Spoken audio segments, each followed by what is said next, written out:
Yo, what's good, guys? Confess is back again with another video, and today we're diving deep into the new CS update.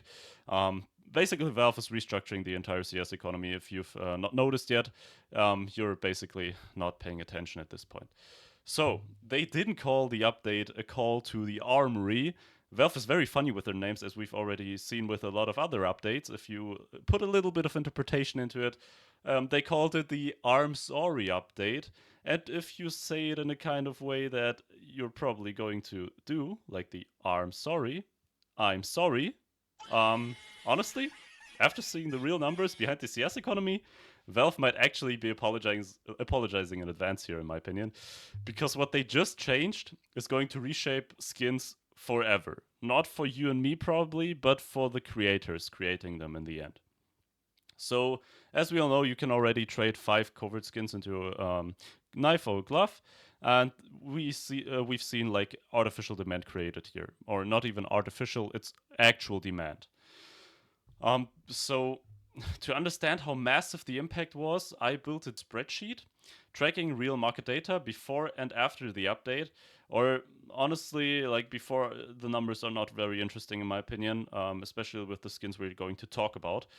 So we're going to focus on the after the update numbers. And one skin, I've already shown that spreadsheet in my CS2 retakes update video. It became the perfect case study here. So what happened next today was nothing like shocking. I think we are going to see a lot of those updates in. Maybe they are done, but I don't know. We're going to see a lot of updates from here still. I think. So during the first 24 hours of the update, now the retakes update I'm talking about here. So covert demand exploded, prices surged from those skins, and trading volume went nuclear. The spreadsheet I'm going to show you here, you will see that total market revenue from Valve in 22 hours. I don't know how I messed it up, but I've only tracked 22 hours of the revenue here. They've made 1,130,000 euros in cash from revenue, and their tax cut, like the 15% they take from it, was $170,000. So that is one skin, one day, and one update here. So here's the key insight. If Valve pays a creator now, with the new update, $35,000 to license that exact skin, they earn that back in basically 4 to 5 hours. So that's how fast Valve's Steam Marketplace like becomes pure profit, like their tax from it. So under the old model, creators earned royalties from case openings, meaning that they would have shared some of that upside if like a skin went very insanely demanded, or if it was like if there was a lot of demand for it, like you would also feel it as a creator.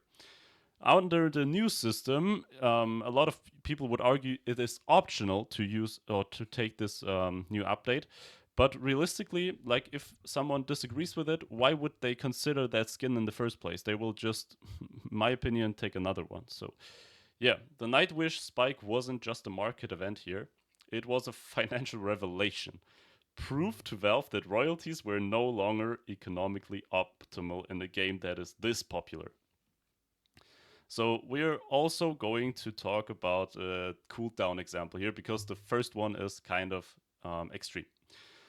So let's basically talk about like the hype hasn't died yet, but it's not the same as it was right after the update. But to find out, I tracked another skin, the AK-47 Legion of Anubis, more than a month now after the update. So no panic, no hype, no spike, no anything, just stable organic trading volume. Very important to say here. So the daily market revenue from that skin is 18,395 from December 1st from 1 a.m. to December 2nd to 1 a.m. And their 15% cut from Valve is now 2,800 euros roughly. Here's the crazy part. 2,800 euros per day when the skin price, like basically the licensing fee for Valve would only be 35,000. You might ask yourself, well, when do they make that money back? It's shorter than you think. It's 12 days with this example here. And this is normal trading, not like the hype we've seen with the Nightwish. So Valve recovers its full investment in a creator within days. And after that, everything is perpetual profit. So, yeah, whether the market is on fire or completely calm, Valve wins, Valve profits, and they cover creator payouts almost instantly. This leads directly to the next critical part of the bigger picture, I think. So let's go for the good and the critical sides. Of course, there's always two blades or two sides of the blade. To be fair, of course, the new flat fee model does not entirely shaft creators as you might think. For low demand skins, it's probably good. But like if some skins like they have a niche appeal, low demand, and just weaker performance in general, that skin would at least like net you 35,000 in safety. Like you're safe. Those $35,000 is a lot of money in some countries. Like for example, like poorer countries in the EU. I don't know, Romania or anything. For example, $35,000 there can go a long way, I think. But like it provides stability in this case for Valve, or in this case also for the creator. Like they just get $35,000 and they're gone. Like it's okay. I just take it basically. So yeah, there's a far more critical side to this as well. So Valve has shown now repeatedly that they can artificially shift demand across the entire economy. So this is the critical part about it. One trade up change, one collection rotation, one armory update, one case refresh, one price signal. Everything can basically create artificial demand here. And the Nightwish data proves it very well, in my opinion. So that skin just generates 1 million a day suddenly. Quite insane to me. They control the economy in a way few companies ever could. And here's what this makes it even more important. So Valve is one of the most profitable companies per employee on Earth. You've probably heard it already. They are more profitable than Amazon, than Google, than Meta, all of the big tech basically. Not because they're generous or anything. Like we're talking about the like, as I said, one of the most profitable companies in the world. Because they are economic geniuses, I think, or who designed a system that scales infinitely. And now they've moved to a system where creator costs are fixed, upside is uncapped, and Valve can generate demand at will. Well, this was basically the case before it, but as I said, they can also just, if things go the other way, I highly recommend at this point you just check out the retakes update video I did. It's going to make a lot of sense, I think. So this is an economic masterstroke, but it also means that creators lose out on potential six-figure royalties here in exchange for a one-time payout.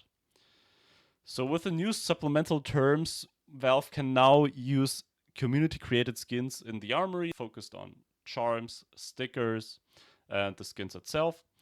Yeah, but these systems all share one thing: they generate massive scalable economic value if done correctly.